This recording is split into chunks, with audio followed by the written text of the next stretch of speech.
Good evening, everyone. You can all be seated. Welcome to the Arutz Sheva pre-election conference. It's cold outside, but here in Israel, we are in the midst of the hottest season as the 2019 elections are imminent. I want to thank Young Israel for partnering with us for this event. Tonight, we will hear from representatives from some of the political parties and offer you a glimpse into the array of agendas and opinions. We are honored to have with us tonight the Mayor of Jerusalem, Moshe Leon, and the Minister of Education and Diaspora Affairs, Chairman of Hayamin HaChadash, Knesset member, Naftali Bennett. I'd like to call upon the Mayor of Jerusalem to give us a few words of blessings in Hebrew, and then we will continue with the candidates and understand the political arena in Israel as we're approaching the elections, the 2009 elections. Moshe Leon, bevakasha.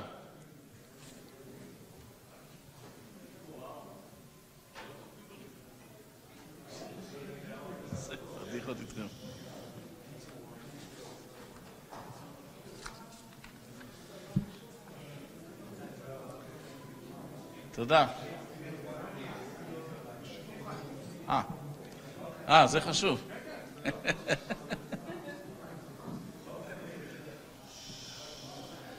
מכובדיי היקרים,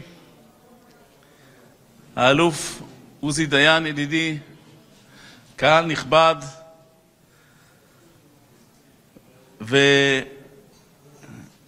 our guest honor Fit X from Fox News. ערב טוב וברוכים הבאים לכולם. נושא הוועידה שלשמה התכנסנו הוא חיזוק היחסים ושיתוף הפעולה בין ישראל לאמריקה. באופן כללי, המאמץ לחיזוק יחסים ושיתופי פעולה בין מדינות נמשך למעשה כל החיים, והוא חלק קבוע מהחיים הדיפלומטיים. אבל אני בטוח שהיחסים בין אמריקה לישראל תמיד היו וגם תמיד יהיו אחרים לגמרי מיחסים דיפלומטיים מקובלים. ישנן כמובן גם הסכמות ערכיות, אבל הפוליטיקה המעשית מכתיבה מדינאות ויחסים בינלאומיים המתבססים בראש ובראשונה על אינטרסים. אנחנו באמת רואים בשנים האחרונות פריחה ביחסי החוץ של ישראל בזכות רשת שהצלחנו לפרוס ברחבי העולם. היו גם כמובן אינטרסים חופפים בינינו לבין אמריקה, אבל היחסים המיוחדים קמו ונבנו על יסודות עמוקים מאוד של שותפות ואפילו זהות רעיונית וערכית. ולדעתי הולם במיוחד שנפתח את הוועידה הזאת בציון 200 שנה בדיוק לאמירתו של הנשיא האמריקני השני ג'ון אדמס, שב-1819 כתב: אני מייחל באמת ובתמים שהיהודים ישובו להיות אומה עצמאית ביהודה. כלומר, ב-1819, בסביבות 130 שנה לפני הקמת המדינה, זאת למעשה חצי נבואה. והוא לא היה היחיד. כשהאבות המייסדים של אמריקה ניערו מעליהם את השלטון הקולוניאלי הבריטי והכריזו על עצמאות, הם ראו עצמם כבני ישראל של הדור שלהם. הברית הבלתי שבירה בין ישראל לאמריקה נחרטה ממש ברגעי העצמאות, גם של אמריקה וגם שלנו. אמריקה, כפי שכולם יודעים, הייתה האומה הראשונה בעולם להכיר בעצמאות ישראל. זה לקח לנשיא ארי טרומן 7 דקות בלבד מתום הכרזת העצמאות של בן גוריון בתל אביב לשגר את ההכרה והברכה מוושינגטון. עד היום אחד הסמלים הלאומיים הגדולים ביותר באמריקה הוא פעמון החירות, המוצב בפילדלפיה. מול העולם בו נוסחו החוקה והכרזת העצמאות של אמריקה, ומעליו חקוק פסוק, לא פחות ולא יותר, מספר ויקרא. וקראתם דרור בארץ לכל יושביה. היות והיא מבוססת על אמת עמוקה, זהות הערכים עם ישראל לא נעצרה במוסדות הפוליטיים, אלא שטפה גם את החברה האמריקנית עצמה. את הלבנים שקראו לעשרות היישובים והעיירות באמריקה בשמות ציון ושלם, ואת האחרים שסיסמת הסחרור שלהם מהעבדות הייתה שלח את עמי, ולאורך כל הדרך אנחנו רואים שמשתמשים במונחים ומושגים מהיהדות בכל ההיסטוריה האמריקאית. אחרי הכל, כאמור, לא מדובר כאן רק בברית אינטרסים, אלא בעיקר בברית ערכים אידיאלית ועקרונות הנוגעים לשורשי הקיום האנושי. אבל, נכבדי, כבוד הנשיא השני, מר ג'ון אדמס היקר, מתוככי ירושלים וממרחק של 200 שנה, הייתי רוצה לבשר לך שיחולך התגשם. שבנו להיות אומה עצמאית ביהודה, ונותרנו חברכם הנאמנים והטובים. בגלל כל זה, אני מאמין שהצלחתה של הוועידה הזו מושגת עוד לפני שהחלה, שהרי היא כמו גשם ברכה על אדמה תחוכה וזרועה. אני רוצה לברך את ראשי הקהילה היהודית, את אנשי המשל, את חברינו הטובים מפוקס ניוז, וכמובן שגם את המארחים שלנו, חברינו מערוץ 7. לכולם אני מבקש לומר, עלו והצליחו, ברוכים הבאים לירושלים, עיר הקודש. תודה רבה.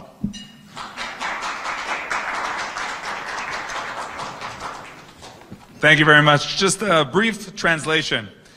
Jerusalem Mayor Moshe Leon talked about the special friendship between the United States of America and Israel, a friendship we strongly feel today, but as the mayor stressed, this is a friendship of decades with common values from the Bible.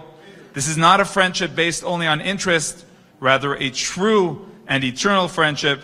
The mayor ended thanking all of us for organizing this event and all the participants, and of course, the Arutz Sheva viewers at home. Now we will continue with the political representatives.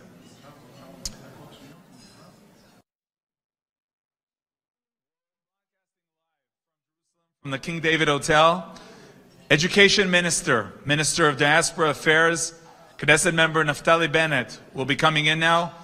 We'll be asking him a few questions about the new party, about how he sees the political arena these days.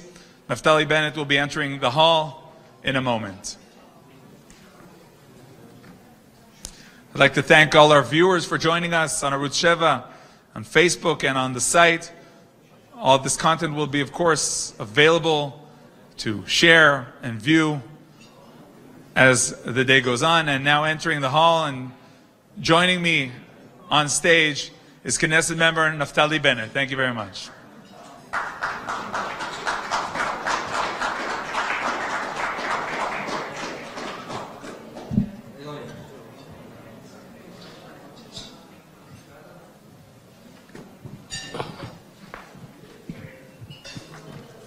Thank you very much. Good evening. It's great to be here.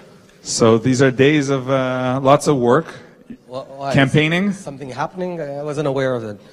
When, by the way, tell us about the deadline. By tomorrow, you have to give all the details. Yeah, you have to submit the list of all the different parties, and so it's very hectic, and it's going to be a pretty intense 24 hours. Okay, so for our audience here, and especially also for the viewers abroad, give us a few words about the new party. You know, looking back at that Saturday night when you declared there's a new party, you're leaving Beit Yehudi, are there any regrets?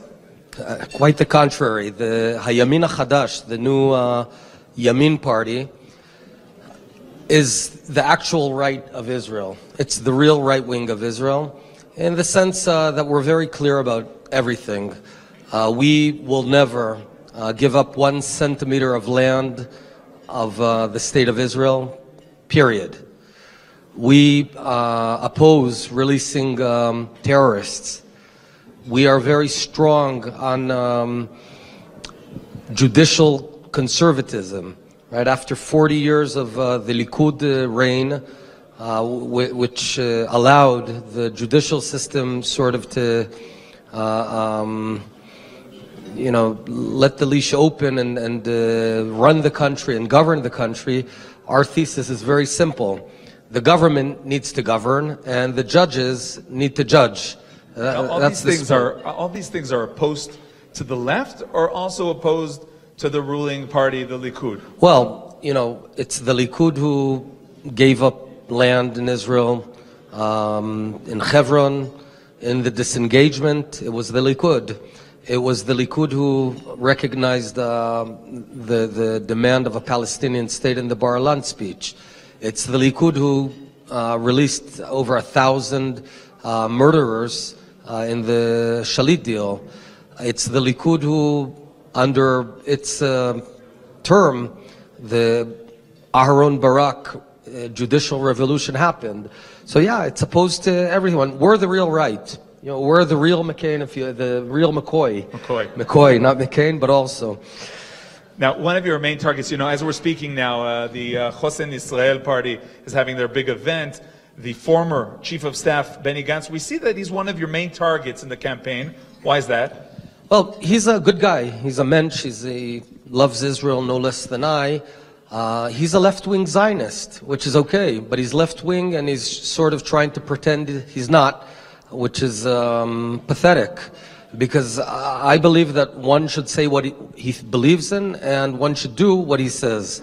And so it's sort of this mishmash of sort of a Siamese twin party where that's even their statement. There's no right and no left, and you're saying there is right. Of course there is. Of course there is. I mean, just give me an answer. Are you gonna give up land of Israel or not? So one of his are you gonna release terrorists? So one of his not? people says yes, and another person in his party says no. Right. So it's sort of a confused party, but that's their problem. We intend, in the era after Netanyahu decides to step down, we intend to become the leading party of Israel, and I intend to become the prime minister after Netanyahu. You're the Minister of Diaspora Affairs. What's the mission? What is the next stage in the next government regarding our audience, Jewish diaspora? Well, there's a two-pronged mission. First of all, I think that Jews ought to live in Israel, and Jews should make aliyah. My mom and dad, who were born and grew up in California, they made aliyah out of Zionism because this is the Jewish home. This is the Jewish state. Jews should live in the Jewish land. That being said, there's a lot of Jews who have decided to live where they do, be it in the United States, where there's roughly 6 million Jews, and the rest of the world, where there's about another 2 million. I think that the Jewish state has a responsibility and a bond towards a Jew wherever she or he may live, even if they decide to stay in Brazil, to stay in France, to stay in Canada or whatever.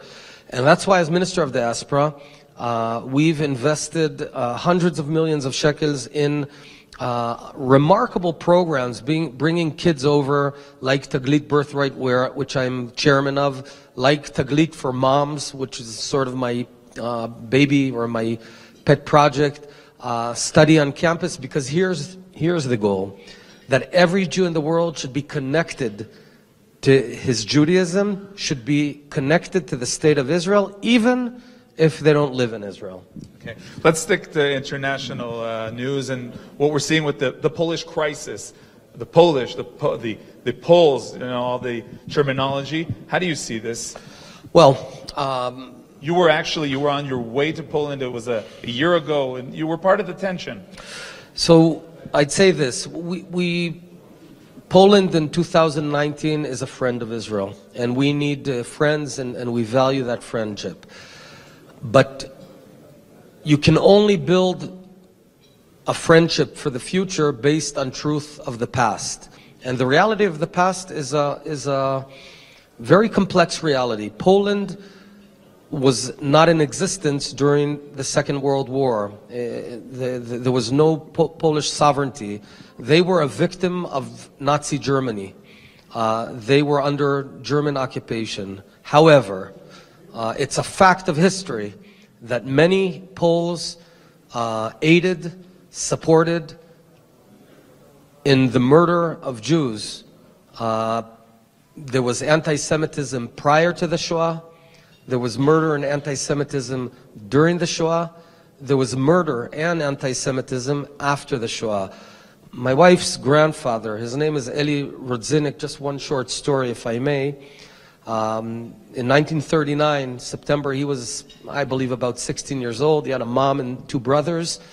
And for about 4 or 5 years, he hid them. He had a Polish face, and he knew fluent Polish. He didn't have an accent, so he could pretend to be a non-Jew. So he went to work every day with farmers, and he hid his family, his mom and two brothers. His dad was taken immediately and murdered in the forest, and every month he moved them. A few weeks before the Soviet Union released his area, one day he was on his way back to the hide place of his family, and a bunch of Polish teenagers were laughing. He said, "We killed your family." He ran to the hiding place, and he found his mom and two brothers dead, murdered by Poles. That's a fact of history. So you don't build a joint future by erasing the past. Thank you very much. Just one last question, if you may. In the security arena, how do you define the Yamin HaChadash agenda, maybe also as opposed to the other parties that are out there on the right? Well, when we see an enemy approaching, we kill him. That's what we do.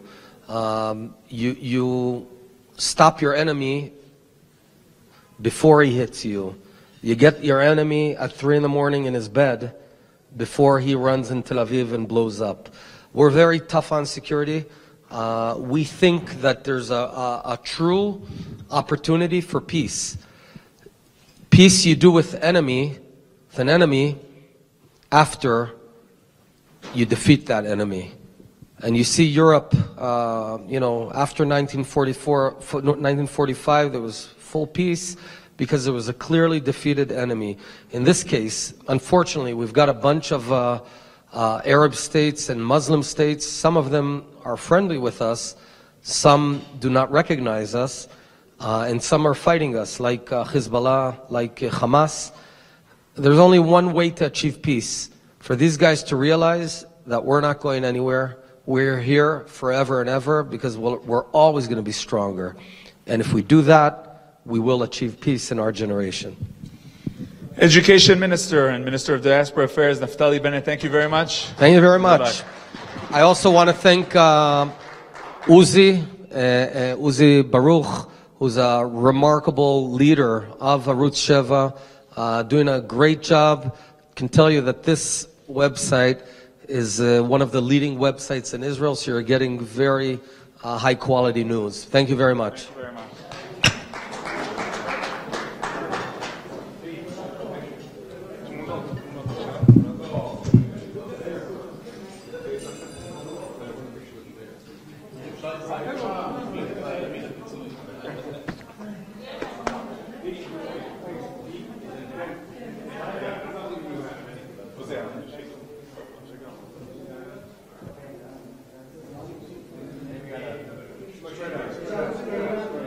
This guy's a good guy in the wrong party.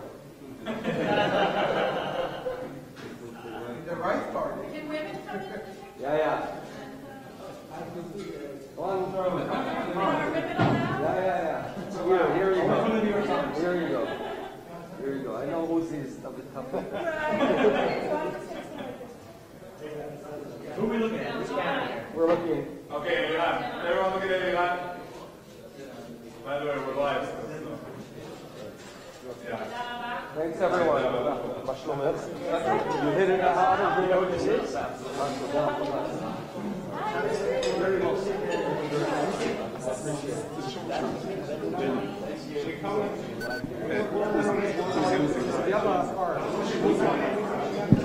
Okay, we're going to continue the live broadcast. As you see, there's a Kodak moment. I'm not sure you call that nowadays, Kodak moment. But let's move along. Okay. Okay. Is our broadcast going? Okay, great. Now we're going to continue with a candidate actually from one of the parties that Minister Bennett mentioned. And actually, in this Kodak moment, he said, you're a good guy in the wrong party. So I want to hear about that. Major General in Reserves, Uzi Dayan, bevakasha. Thank you very much. Joining us now on stage.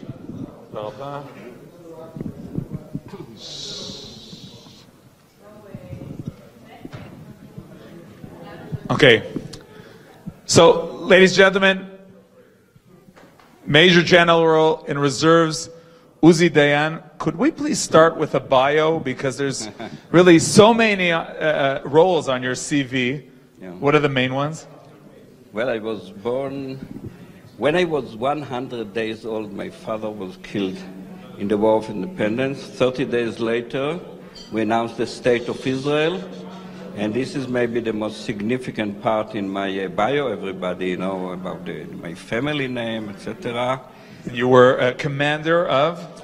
I was first of all the commander of the best Israeli unit. Which is? Which is called the unit. The unit. It's like Delta Force, but much better, of course. Okay. And actually, Naftali Bennett was one of my soldiers, and another one was Benjamin Netanyahu. Wow. Was under my command for some years. So both of them were really good so first of all, why come back to politics? It's not coming back. It's going to politics. Going into this field. You know, maybe everything can sum up in one number: 2048. 2048, what is that? 2048, Israel will be 100 years. And you know how many people will be in Israel? How many? Almost 20 million people. Wow. In this small country, 15 million of them are going to be Jewish. And this election now is actually about our future. What will be the borders of Israel? We are now in Jerusalem, thanks to Washington. We have the American embassy here. I think that some other countries actually announced today that they are going to move their embassy to Jerusalem. I think, yeah. They will consider it positively, okay? And now we have to decide actually about our border. We have a border in the northern part of the country, it's fine. The 1,000 pounds, as long as the Sinai Desert is demilitarized, it's a fine border. Now we have to make sure that the eastern border of this state, of our state, will be the Jordan River. This is one decision that in order to take it, you need a strong... So you're talking about sovereignty? You're right. talking about everything is... I'm talking about, first of all, this is the border. I'm talking about everything. This is the border forever. But actually, you mentioned numbers, and one of the claims why we should give up parts of the land is because of the numbers. Because people say if you take the whole land of Israel, you might not have a Jewish majority, the demographic. We don't want to rule the Palestinians because we are a Jewish democratic state.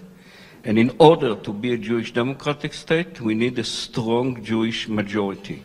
15 million Jews in this country.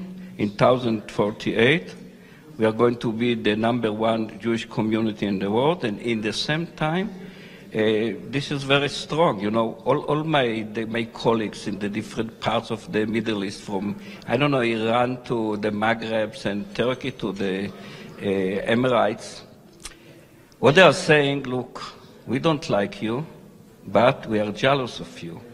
Why they are jealous of us? First of all, they say you are the only state, the only country in the Middle East which is What would you say? Democratic? You're kidding. No. They say which is stable and strong economically and strong from the military point of view. And then they say, for many years we saw that you have three challenges that you won't be able to cope with it. One is demography. They say now if you are going to be 20 million, 15 million Jews, this is something that will stay here forever. Mm-hmm. Two, water. We don't have a lot of water like Turkey, but we manage to make the water a kind of economical issue. And three, energy. Israel is going to be free energetically in 2-3 years. So all the petrodollars, etc. So all these what we have achievements, to do, we have to fight Iran, not to let Iran becoming nuclear. And this is not only us in the Middle East. All the Sunni countries are exactly. We saw what we saw at the Warsaw what Conference. I'm saying that we have to be. Do you feel that there'll be strong. connections with these other countries? We have a kind of a silent alliance. Mm-hmm. Don't think that the alliance will be, out for the public. It's a silent alliance. But the friction line used to be Jews and Muslims. Now it's not anymore. The friction line, or the dividing, there are two groups in the Middle East. The bad guys who support Shiite nuclear bomb and terrorism. And the good guys which fight terrorism and oppose and prevent Iran from becoming nuclear. This group of countries and organizations are in a kind of a silent alliance. And who is leading it? Israel. And who's leading it in Israel? Bibi Netanyahu. So what Mr. Bennett said exactly about the right and left and the new right, there is no new right and old right. There is no right and left. There is right and wrong. And we are actually the basic right of Israel. What number are you in the party? 34. 34. So that's you don't know if you're going in yet. We'll do it. Yeah, we'll do it. Yeah, you hope so? Major General Reserves. The same way that we actually made Israel what it is. Faith, believing, and good work. Good work. Thank you very much for joining us, and good luck. Good luck is what we're going to say to everyone tonight. Thank you very much. Toda raba. I'd now like to call upon a representative of Habayit HaYehudi, Orly Rappaport. Join us, please. And you will notice, or you will not notice, we'll talk about it, that Bayit HaYehudi is considered the religious observant party, and Orly actually represents a different part of society. Shalom, good evening. Shalom, good evening. So good evening, everyone. We'll start with categorizing. We don't like categorizing, but you're the representative, how do you call it? The non-observant part of a Bayit HaYehudi? It used to be non-observant. They called it non-observant. It's Bayit Meshutaf. What I actually tried changing the name to is just Jewish, because I believe that all the categories that exist right now don't represent reality. Right now, there is no secular observant. Everybody here is just Jewish. We represent the love to our tradition, to the love to our country. So let's try to define the party. As it sounded as if you're saying everyone's the same, but let's hear about Bayit HaYehudi. You know what? Why choose a Bayit HaYehudi? Why vote for a Bayit HaYehudi now? So I'll say the same things that I said. I think it was probably 2.5 years ago that I joined Bayit HaYehudi originally. Yes, when Naftali and Ayelet were still part of Bayit HaYehudi. I came to Bayit HaYehudi for the values that it represented for me, for the love of Israel, for the love of the tradition, for the Jewish values that I appreciate and value so much.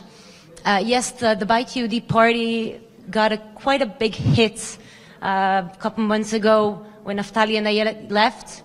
What I came to realize is what brought me to Bayit HaYehudi is what... Let me take you back to that Saturday night. What were the feelings then? I think there was a lot of confusion.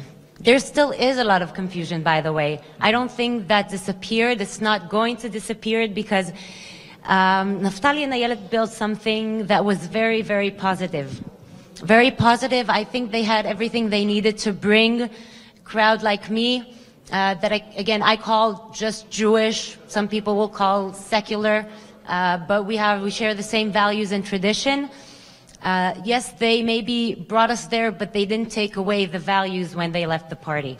A few words about the unity that we're talking about, the unity of the small, for now, right-wing parties. Where do you think that's going? Do you feel like you can really have all the right-wing parties as one?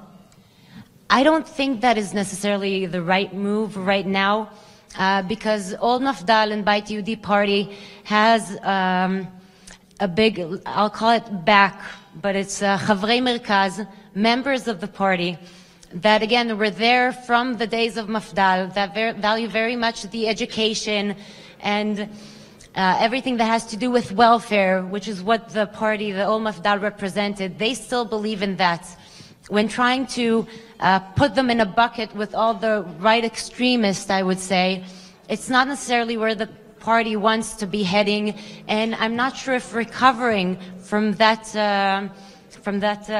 dimui. It's actually the prime minister, according to all reports, it's the prime minister who's pressuring Beit Yehudi to join and to be part with all the other parties. Yes, that's what it sounds like, and I know our answer to him is, if you don't want to lose any votes of the right-wing parties, you're very welcome to add any party that you wish to the list of the Likud.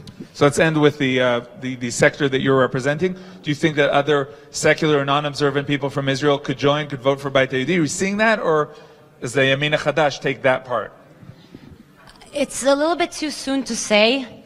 I think that trying to unite Beit Yehudi party with Eichud Leumi, it serves a purpose, and a very important purpose for the time being, but we still do not share necessarily all the same views on everything. I think that the Mafdal and Beit Yehudi party and the things that it represents is the Jewish values and the Jewish tradition and the great love we have to Israel, we share to Israel, and that is something that anyone who's Jewish can relate to and is welcome to join the party. Okay, Orly Rappaport, Beit Yehudi, thank you very much for joining us. Thank you very much, Yoni. Thank you, everyone. Thank you very much.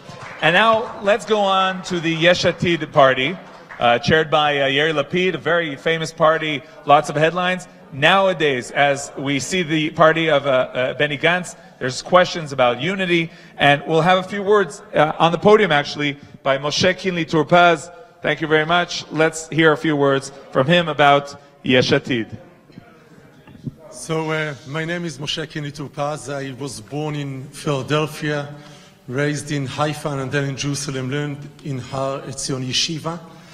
I've been an educator all of my life, since I married my wife Shlomit, and educating my 5 children, but also thousands of students here in Israel as a high school principal and then as head of the educational department here in Jerusalem.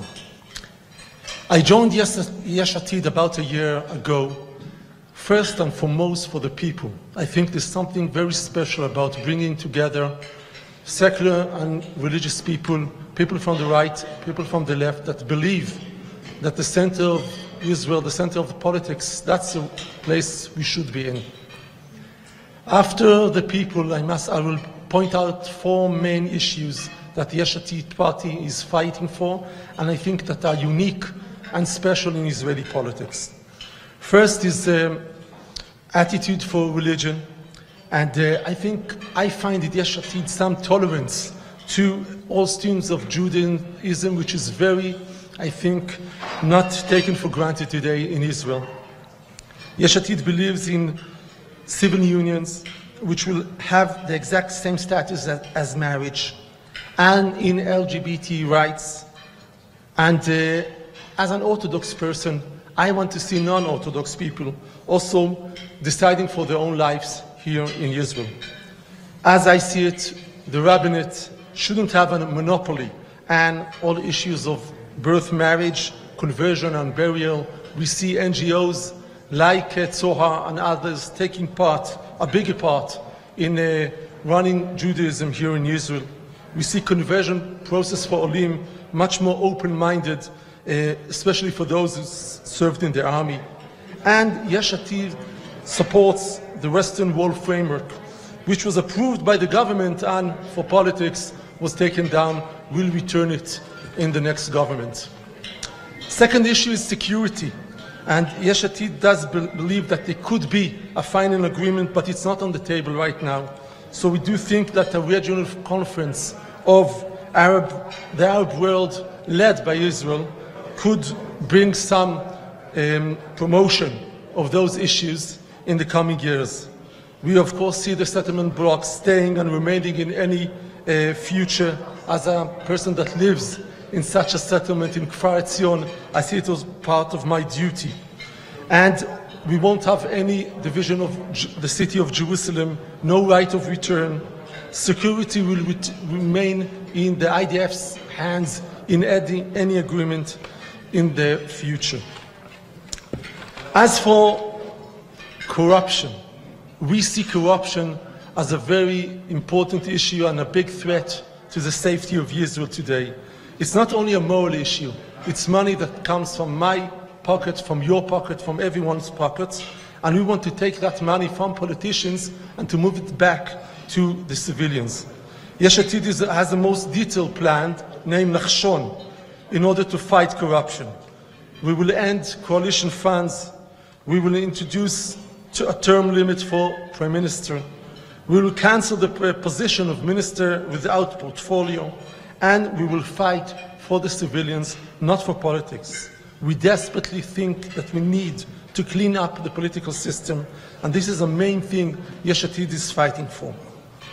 I think those billions taken from corruption will serve the Israeli civil issues as education and as helping the ill people in hospitals.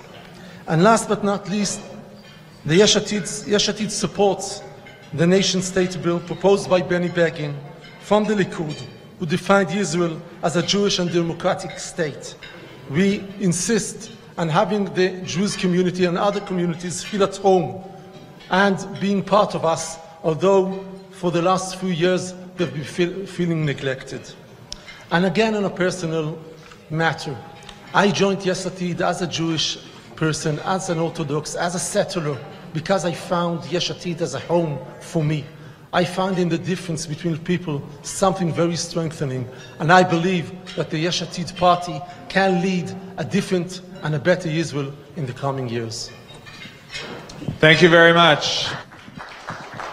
Moshe Toupaz, Kinley, Yesh Atid. I now have the honor to invite to the stage Caroline Glick. The name, of course, you all know, you're all familiar with the name, and the main question we're going to start with is, why politics? Ladies and gentlemen, Caroline Glick.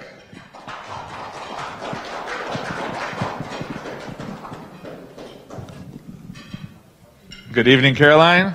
Good evening. So listen. So what's the question? Whenever you had something to say, everyone heard. Whenever you wanted to influence, everyone was influenced. Why politics? Well, because it's great to be listened to, and I feel blessed that I've had this amazing platform all these years as a writer, and I'm not going to stop writing. I will continue to write, because that's just who I am. But I think, being on the outside looking in, and, it always makes you wonder, what more can I do? Can I take action that's going to move from thought to implementation? And, there are a lot of things that I think are of critical importance for Israel to be dealing with today. And I think that in the Knesset, especially in the Yemin HaChadash party, in the New Right party, I think that I'm going to be in a position to actually do more and take what I've been writing about and translate into law and into action. So let's talk about maybe one of the first challenges. We know that officially the Trump administration is waiting for the elections. The peace plan will be presented after the elections. And even Jared Kushner said at the Warsaw Conference that there will be compromises on both sides. What are we supposed to expect? What do you expect to see? Something different than the Trump supporting Yitzhar that we were talking about at the beginning? I'm not really sure what is in the Trump plan. I have to say that the Trump administration has built up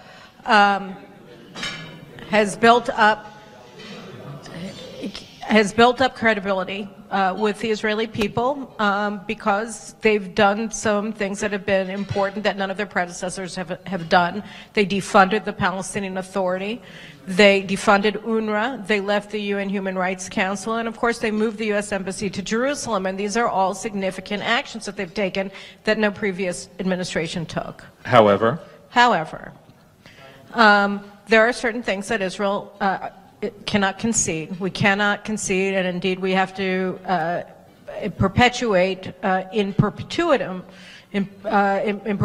our control over Area C of Judea and Samaria as, you know, as a first and important thing that we have to do, which means that we can't make any territorial compromises whatsoever in Area C. And obviously Jerusalem is not on the table. So it really depends what they're offering, but we have national interests, we have strategic interests, and we're not going to concede them. So I don't know what's in the plan, but I do know that the responsibility of the next government is to ensure that Israel continues to, that Israel advances our claims in Judea and Samaria, implements our law in Judea and Samaria in Area C, and that we explain to the Trump administration that these are our positions and we're not going to move them. so if Kushner and Greenblatt are watching our broadcast today and they say, you know what?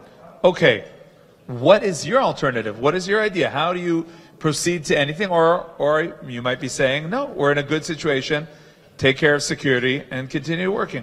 Now, look, we have rights.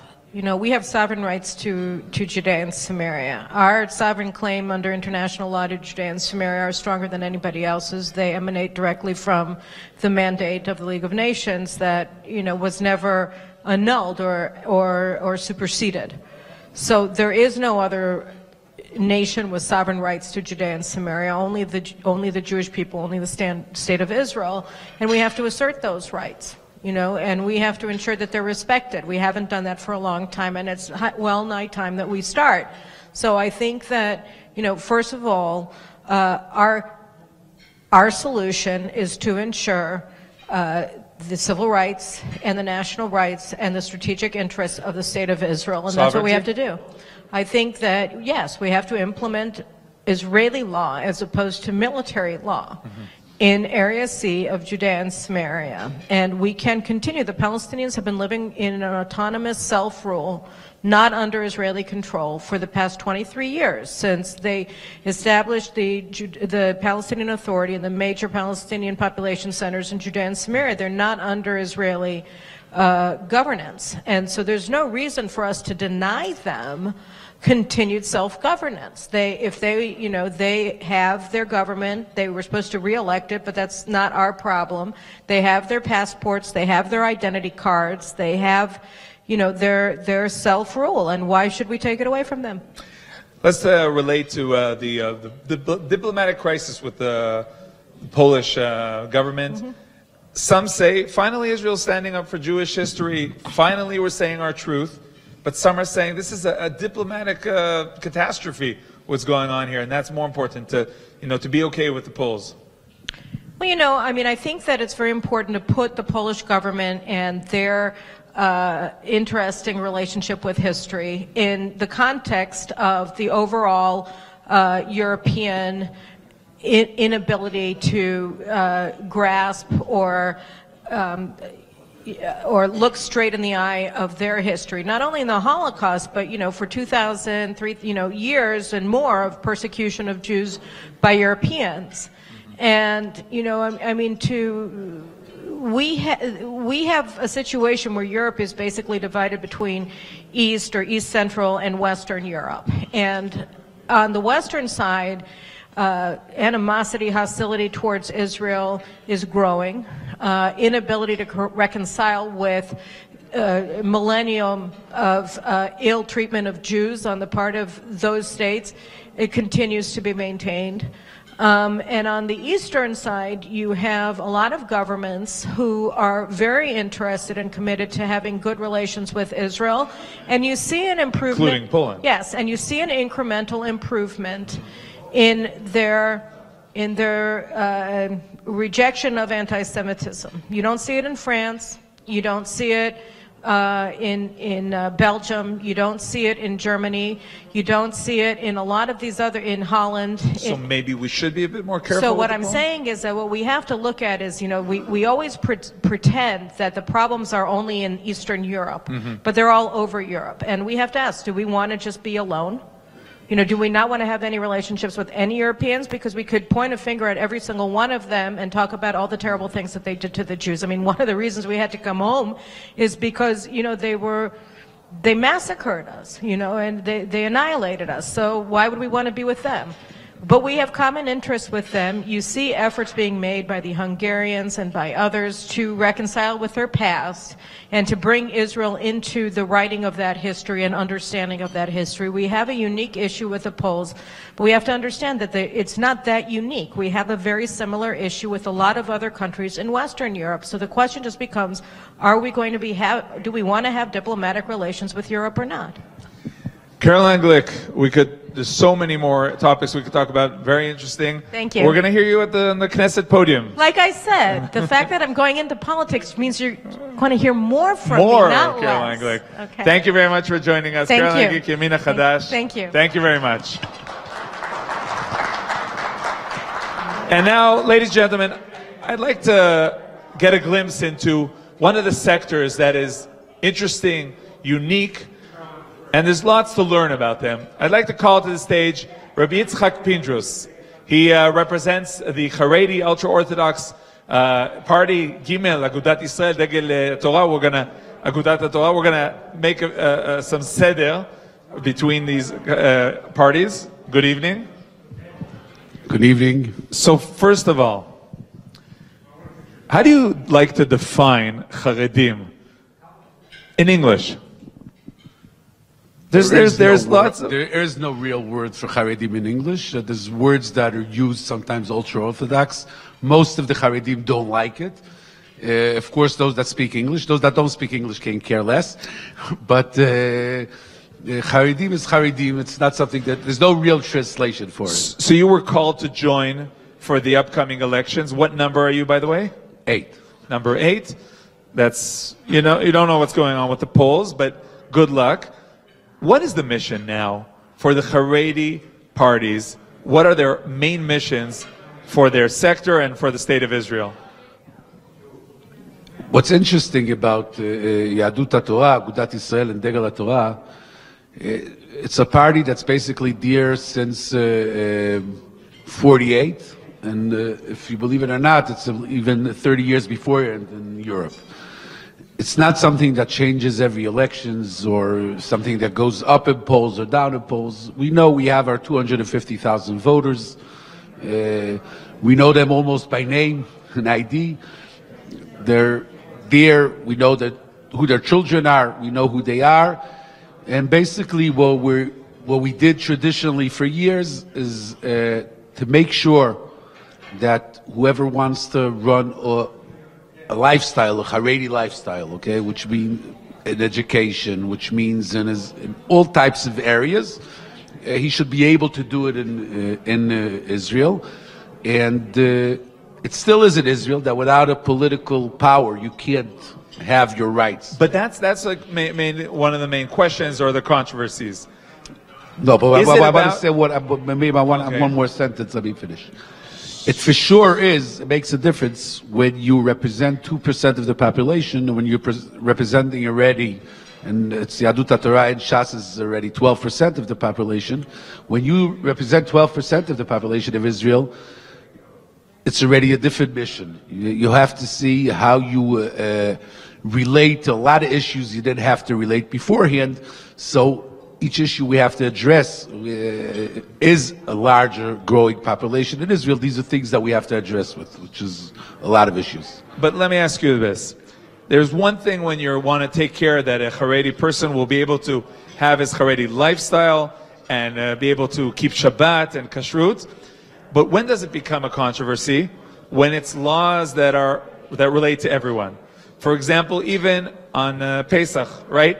You're not allowed in Israel to sell chametz, bread.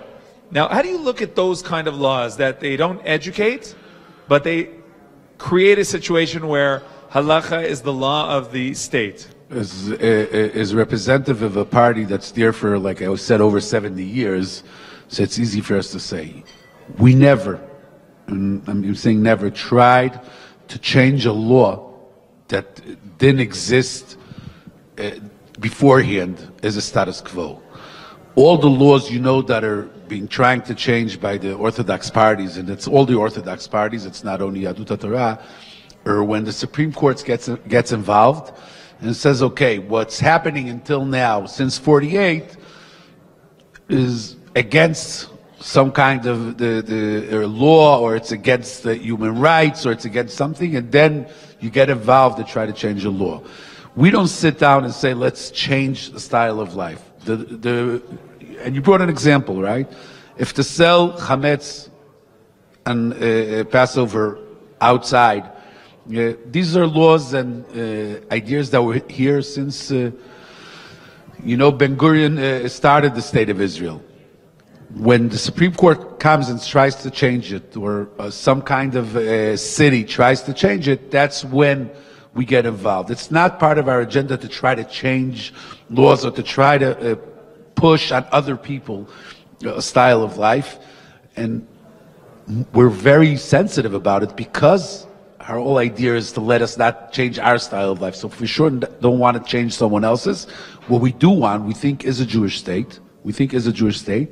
Of course, regulations that were there for 10, 20, 40, 50 years don't have to be changed.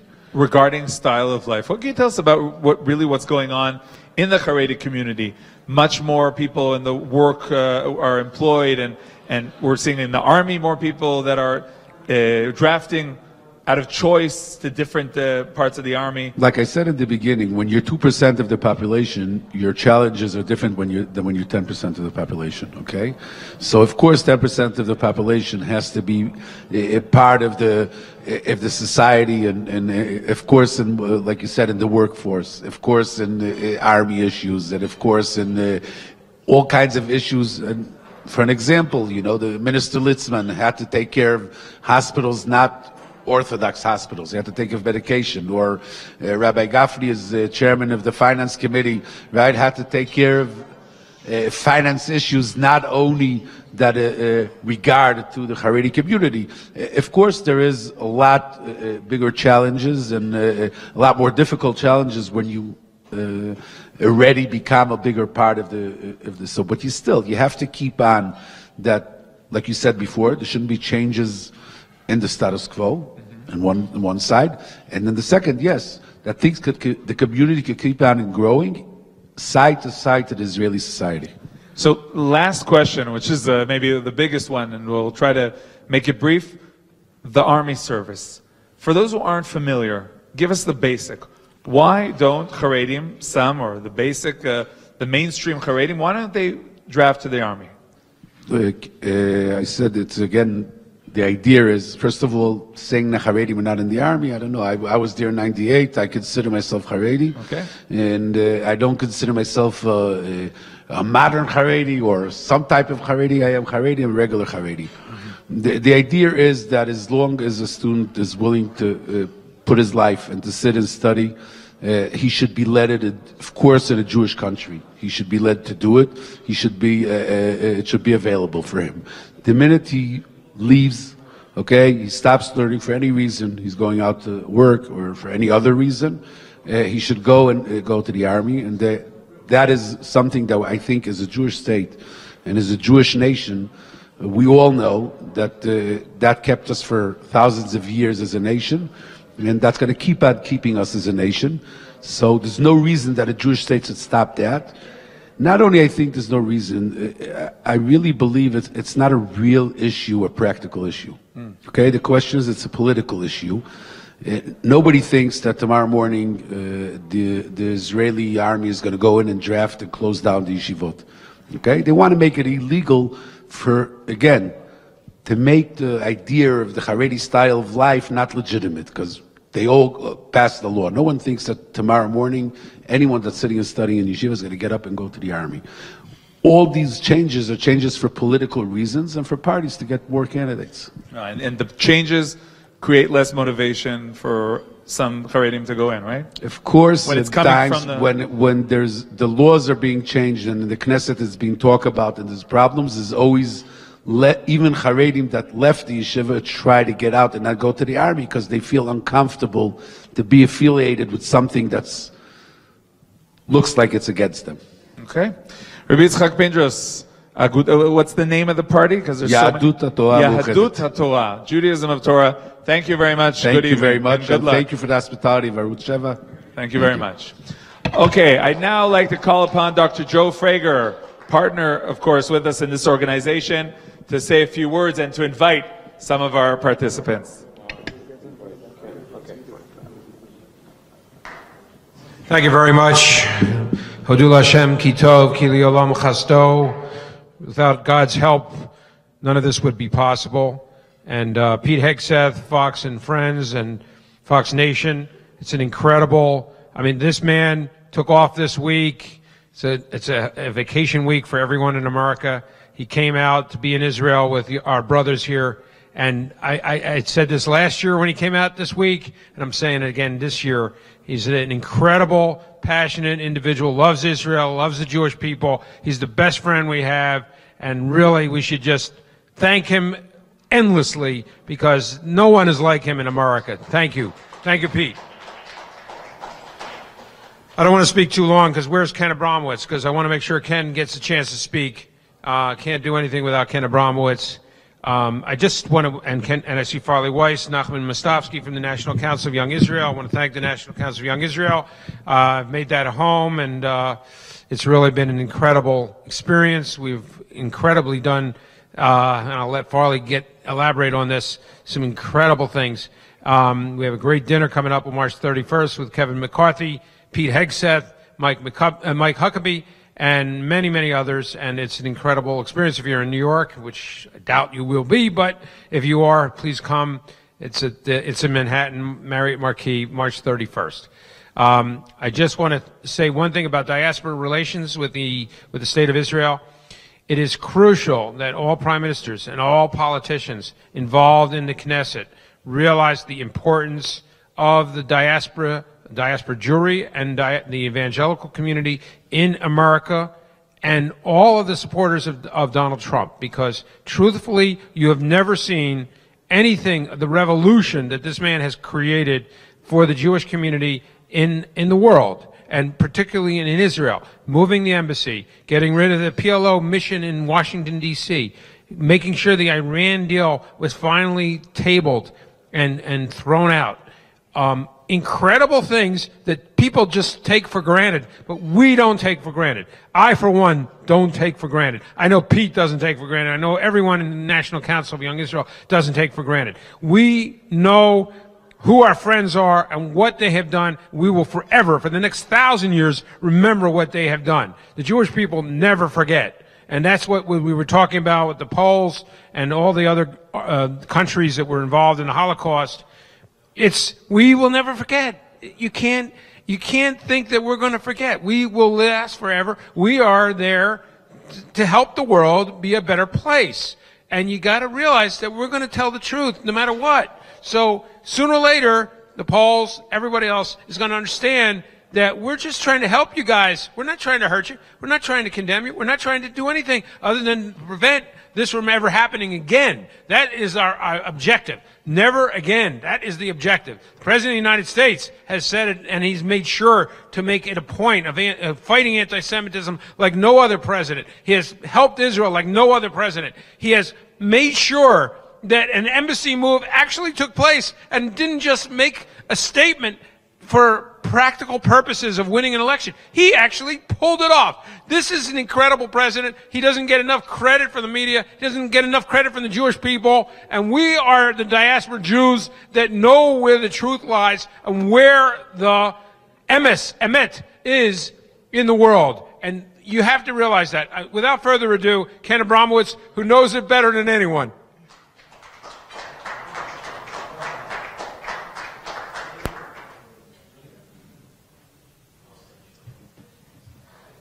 Thank you, Dr. Frager, for all that you do.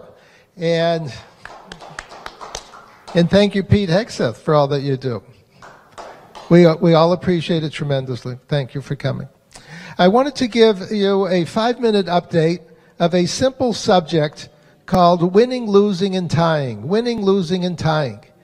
Now, if we're watching a coach of an important football game coming up, do you expect the coach to talk about winning, losing, or tying? Of course, you expect him to talk about winning.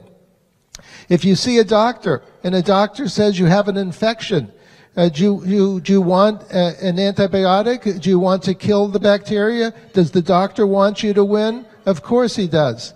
Now, let's go to governments. Are governments in the business of winning, losing, or tying? Okay. Well, so let's look at three issues. Economic, cultural, and physical. Those are the three basic building blocks of any society. In reverse order, it's life, liberty, and the pursuit of happiness. So the governments want to win in terms of life, liberty, and the pursuit of happiness. Well, let's start first with economics. And let's compare America and Israel. Does Israel want to win economically? Does the Prime Minister want the economy to grow at the fastest rate possible? The answer is yes. Does the President Trump want the economy to grow at the fastest rate possible? The answer is yes. So when it comes to economics, both governments are in the business of winning. Now let's go to cultural issues. We have two cultures, are secular and religious, Constitution, Bill of Rights, and Israel Basic Rights, and religious culture, which is Torah, Old Testament, and New Testament for the Christians, as well as the Old Testament, and together we call that Judeo-Christian culture and religion. By the way, the most successful philosophy in the history of mankind. So culturally, does Israel want to win? Does America want to win? Well, the answer is sort of yes. We're both very good at talking about our wonderful cultures. We're not very good at interfering with cultures that are dysfunctional. For example, in Israel, incitement is a cancer to the Israeli society, and the Israeli government has not curbed incitement by the Palestinian Authority or any of the other political Islam terror organizations. And in America, we have the same problem. In particular, anti-Semitism is growing tremendously, and the government's doing nothing about it. So for culture, I would say we're trying to tie. And then let's go to finally to national defense. Is Israel in the business of winning, losing, or tying? Is America in the business of winning, losing, and tying? The answer is tying. The reason is all democracies are in the business of tying, because if you're in the business of winning, you have to drop a lot of bombs on a lot of people. And democracies don't like wars until they have to fight a war after, for example, Pearl Harbor or 9/11, or after 3 boys are kidnapped near Hebron. So putting it all together, the key message of the day is our governments have to do as good a job winning as the coach of the Super Bowl and as your doctor would do if you were sick. And we have to insist and try as individual citizens or as spokespeople to encourage our governments to go out and win, because I'll promise you this, the bad guys are in the business of winning. Every single dictatorship is in the business of winning. Every terror organization is in the business of winning. And if our democracies are going to compete with terror organizations and dictatorships, we have to win every bit as much as the bad guys. Thank you for your time. Bye.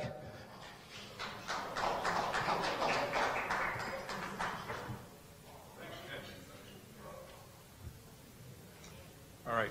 Just one more speech, and that's by Farley Weiss, who's the president of the National Council of Young Israel. This man has worked tirelessly. I don't know how his wife puts up with him. I know my wife doesn't put up with me too well, but that's life. But he's tirelessly working, I don't know, past midnight oil.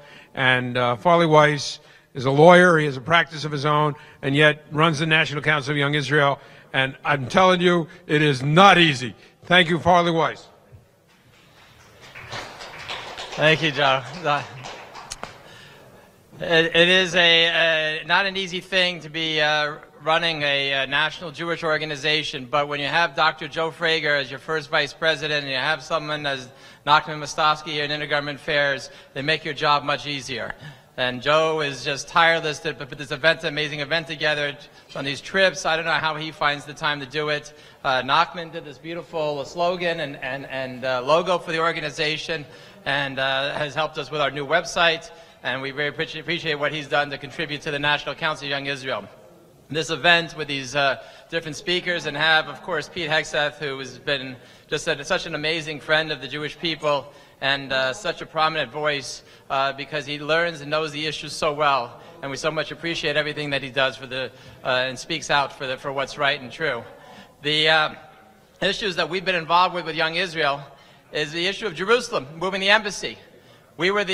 I was actually the main Jewish liaison to Senator Kyle's office when he drafted the Jerusalem embassy bill, and we had the mayor of Jerusalem, Ehud Omer, came to Phoenix, Arizona, where I was living, to thank Senator Kyle in person for the Jerusalem embassy bill. Then, when President Trump was deciding whether to move the embassy to Jerusalem, the National Council of Israel was the one Jewish organization in America that had a call to the White House to go and tell President Trump that the Jewish community and Americans support you moving the embassy to Jerusalem.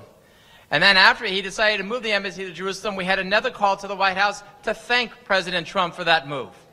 Because an amazing thing that he did that no one else had done before in history was, American history, was to keep their word. They were going to move the embassy to Jerusalem and recognize as the united capital of Israel. We were also with the leaders when on Jonathan Pollard, to get Jonathan Pollard to be released from prison. We were the only organization Jonathan Pollard thanked when he found out he was getting released from prison. And it was a long effort to do that and push for his release, because it was wrong that he was put in jail for so long when he didn't deserve anything near that sentence, and he had expressed remorse for what he had done. And we've been leaders on many other different issues. This Ilhan Omar, this person who's an anti-Semite in Congress, we've called for her to resign from Congress. And it's not acceptable that anti-Semites, wherever they are, that they can stay in their positions and continue in their jobs. They should not be allowed to do so. And then on issues of community issues, we put together a high holiday booklet to explain services to people so that people know what's going on when they go to the high holiday services. We're now doing a Haggadah booklet for Rabbi Lord Jonathan Sachs so that people can have a top-of-the-line Haggadah at their Pesach table. There are many things that we're doing all the time, every day. We have a rabbinic program that teaches the top rabbis in America. And we just help our synagogues with all the different issues that they have in the Jewish community. So we're a big spokesman internationally. We're spokesmen dealing with our issues of our synagogues. And we're also there to help with all the different issues that the Jewish concern of the Jewish people and Americans. I want to especially, as Joe mentioned, my wife who's here, my wife Jessica, who helps assist me and puts up with all my time and effort with the National Council of Young Israel. She's an immigration lawyer, and there's a lot of work in for it. And very fortunate to have her here with me. And so I want to thank everyone for coming. And again, thank you, Dr. Frager, for helping putting everything together. Thank you.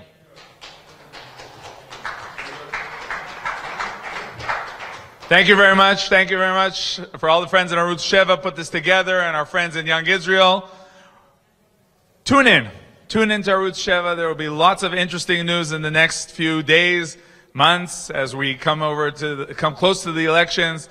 Thank you very much for joining us. Shalom from Jerusalem.